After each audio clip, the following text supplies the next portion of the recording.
Hello everybody, this is another video in support of the analysis done for the 2019 Wachusett Chess Club Championship.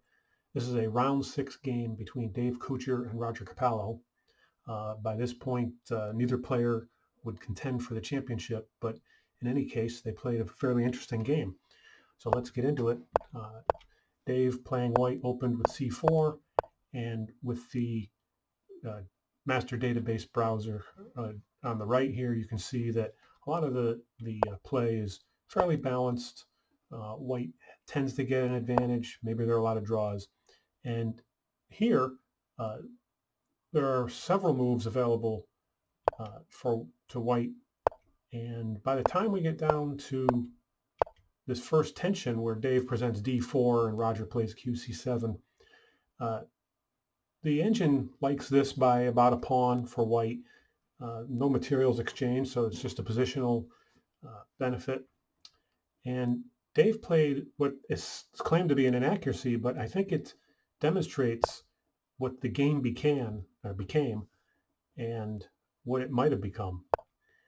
So here, Dave reached out with b5, hoping for potentially an exchange there and a new home, an outpost for the knight from c3.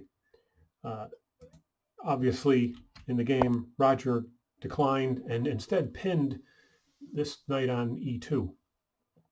Now, in the near future, you'll see that this f-pawn was played forward to f3, and I wonder here if the move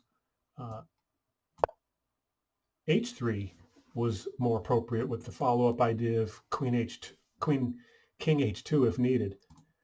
So let's just see what Stockfish thinks. Remember, it said it was about a pawn ahead for white, and so basically the same here.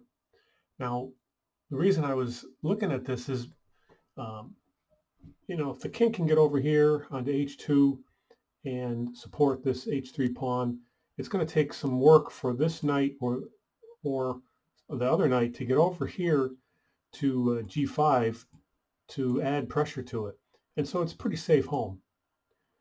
And in that case, the engine says, well, just exchange and curiously take back with the knight.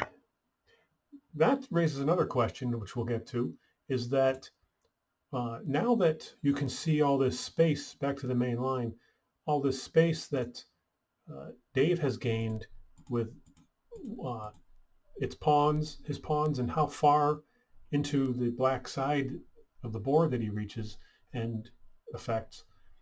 I thought that a goal here would be to maybe make an outpost, maybe an exchange, maybe you get some kind of a tactic, and replace the pawns with pieces and reach further into black side of the board.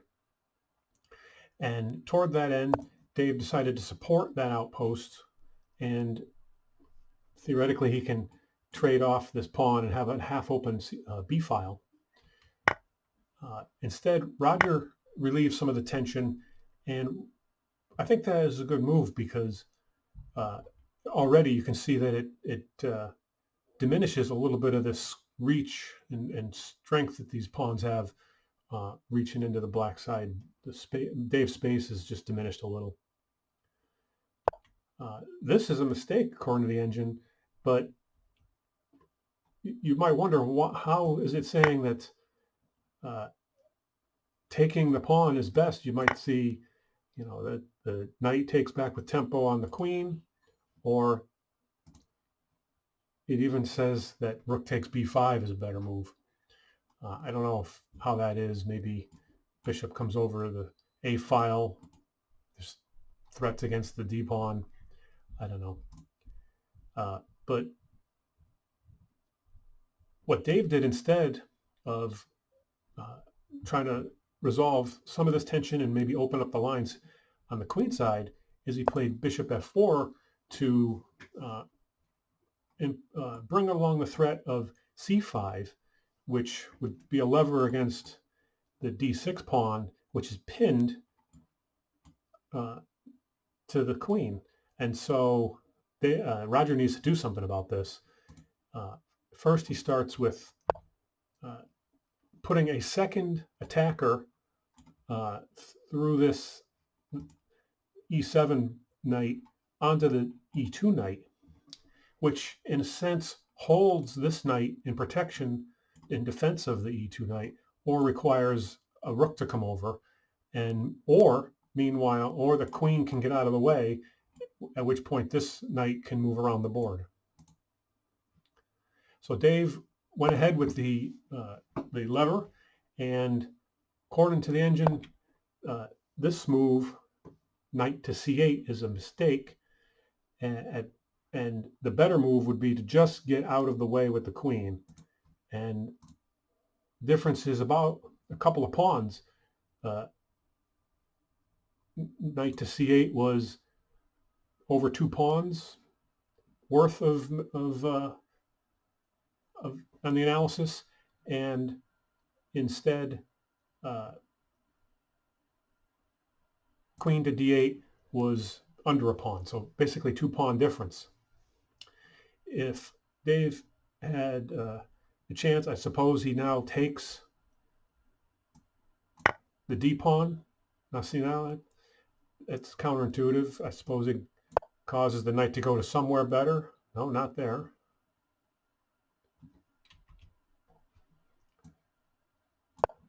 Centralized and pressure the c3 knight while there's already, oh, there it is, yeah. We talked about having 2 threats on the e2 knight. Now the queen has to get out of the way, and it's basically an even game. So that knight c8 move looks like it's a real problem for Roger, and the game continued around that threat. But what happened is Dave never cracked open the queen side in order to maybe get some more piece mobility. And then f3 was another mistake, where if he had the pawn here on h3 and the bishop had retreated to somewhere earlier, then f2, f3 isn't required, and f2 still has a pawn, and it avoids some of the openness. The king is a little better protected. But the effect of this is that, of the f3 move, is that the bishop gets to relocate to a better square with tempo against the b1 rook.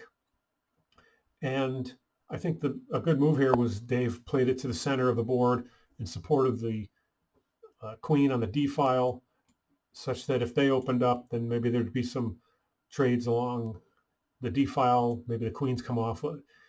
It's a long way from happening. And then I think probably one of the important points of the game was all that space that Dave had control of is now being liquidated, and suddenly Dave's pieces are pulled back toward the back rank, whereas before Roger's we sort of have flipped the script. It's like a mirror image spatially between white and black. And then from here, I didn't think there was all that much to look at with the engine. There's a lot of holes on the white side of the board. There's a couple spots on the black side of the board, but it's hard to get anything over there for white. And this knight is really stuck in terms of, let me clear those, in terms of a couple of squares it would like to go to are protected by a b pawn. The queen would have to get out of the way.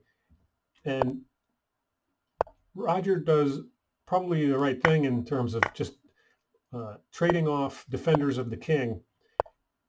And it turns out that with this next move, knight to c1, there aren't that many defenders over here on the queen side that can help the king side. And Roger continued trading off pieces. He forked the king and queen with check. So certainly it's over here, but I think that the interesting parts of the game were that there was a lot of space early for white on the queen side. It didn't really get translated to some piece play, and the